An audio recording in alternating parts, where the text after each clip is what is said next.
want to start off this episode by saying, don't waste your sympathy on me, okay? No, seriously, I see you looking at me with those pity-filled eyes, and I'm telling you right now, I don't want it.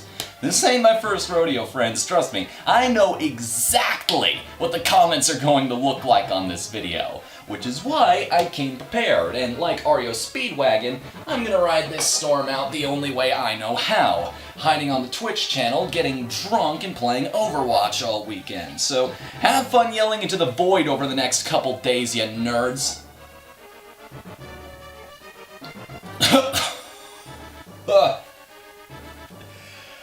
Oh, it burns on the way down. Woo! Okay. So, I've got a query for all the die-hard Nintendo fans out there. Why should I like this company anymore? That's not a rhetorical question either. For the sake of discussion, I am seriously curious. I've heard the point made that if Nintendo wasn't Nintendo, everyone in the world would hate them, and considering what they've pulled recently in the gaming community, I'd believe it. In case you forgot, there's how they handled the Allison Rapp situation, the Nintendo Creators Program, which we've talked about before on this series, the constant DMCA claims on fan projects, the refusal to print more amiibo than is necessary to fill a single GameStop at God knows where, Texas. Okay, really guys? You've done this before. It's called operant conditioning, and it's a basic human function most of us have. You might want to read up on it sometime. Why do I put up with this crap? Seriously, I've got better things to do with my money than support a company that, more often than not, acts like it has no interest in supporting me. And if you want to know what got me in the frame of mind that started thinking about this, look no further than Star Fox Zero. How to best explain the way I feel about Star Fox Zero? Well, it has a forced tutorial that immediately loses you 1 star in my book. It has terrible aiming and motion controls that I don't feel are 100% accurate even after I've gotten used to them. That's another point docked. And the gyro wing exists in this game, and you are forced to use it for 1 mission. Yeah, not gonna forgive you for that. It has some truly obnoxious stages, bosses, and victory conditions in it, which makes me look forward to repeat playthroughs less and less. And the worst part is, half the time, it doesn't even feel like a Star Fox game. This is the least fun I've had with this franchise to date, and I don't think I'm alone in that opinion either. Everybody from Jim Sterling to Giant Bomb, Games Radar, and Game Informer hated this thing, or at least found it severely wanting. Currently in Japan, this is the worst selling entry in the series. It's been a week since it launched, and used copies are already down to less than $40 on Amazon. That is unheard of for a Nintendo game. Smash 4 is worth that much, and it's been out for over a year.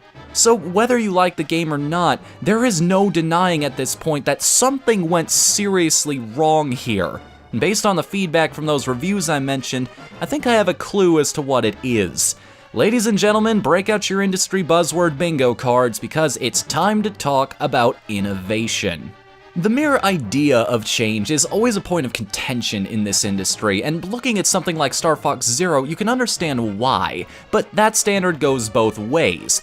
People are finally starting to get fatigued with Call of Duty these days, it seems, and the main reason most of them cite is that it hasn't been changing its formula enough. Games like BioShock Infinite actually suffer when they don't analyze what made the original what it was and just copy and paste mechanics without any regard for artistic cohesion. Did it make sense in Rapture for you to scrounge through trash cans for whatever meager supplies you could find? Yes.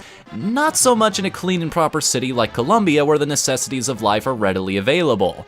Were you justified in Rapture for killing every splicer you came across? Considering they were all beyond saving and you were fighting for survival, yes. But what does it say about Booker if he's going around killing police officers all day?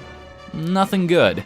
I feel for Miyamoto sometimes, I really do. As a creative type myself, I'm fascinated with things that are different, things that break the mold and introduce fresh new ideas to the mix, because that's exciting to me. That's how you push this medium forward and discover brand new genres. It's how you invent those kinds of magical mixture games that appeal to brand new kinds of people.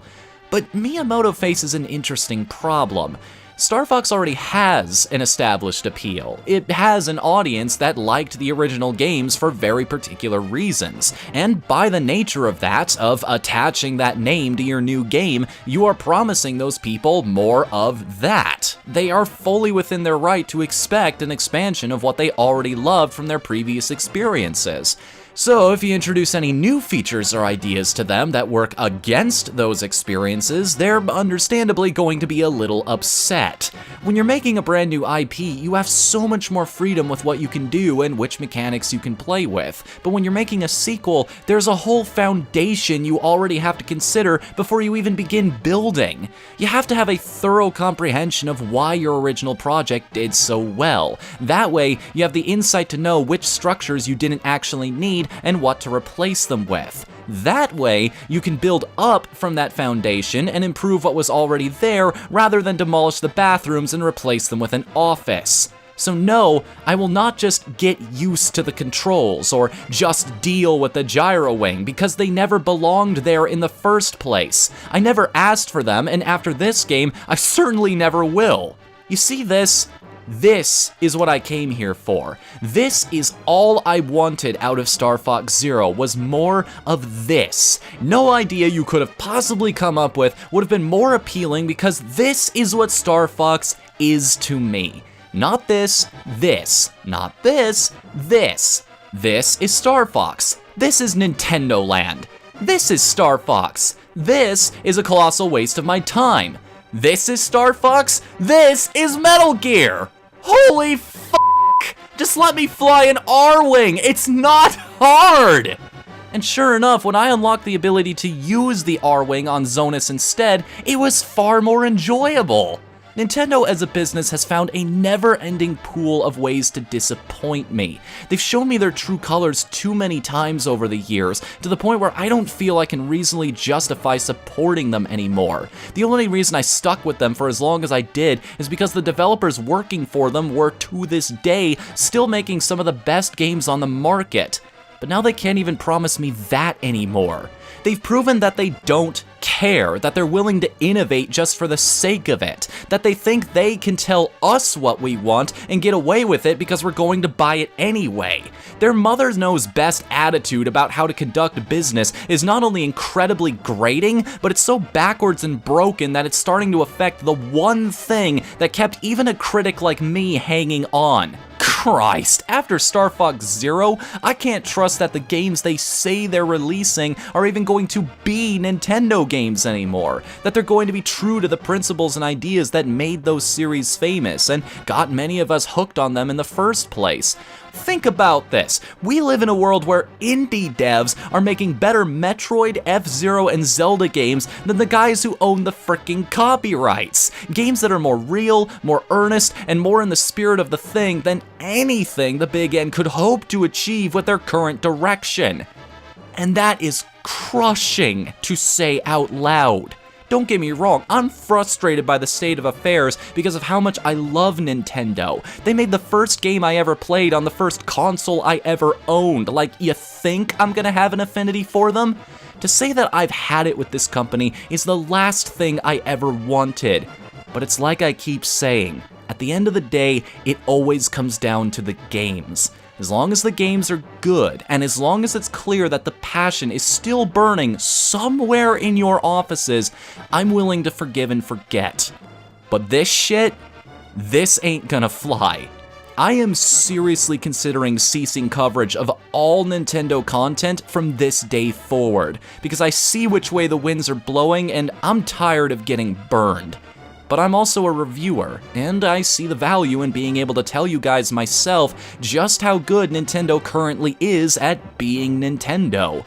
So, I'm leaving it up to you all. Do you still care? Do you still want to go on this journey with me and risk the disappointment and pain that might come with it? Or are you in my camp and want to get off this ship before it crashes and burns?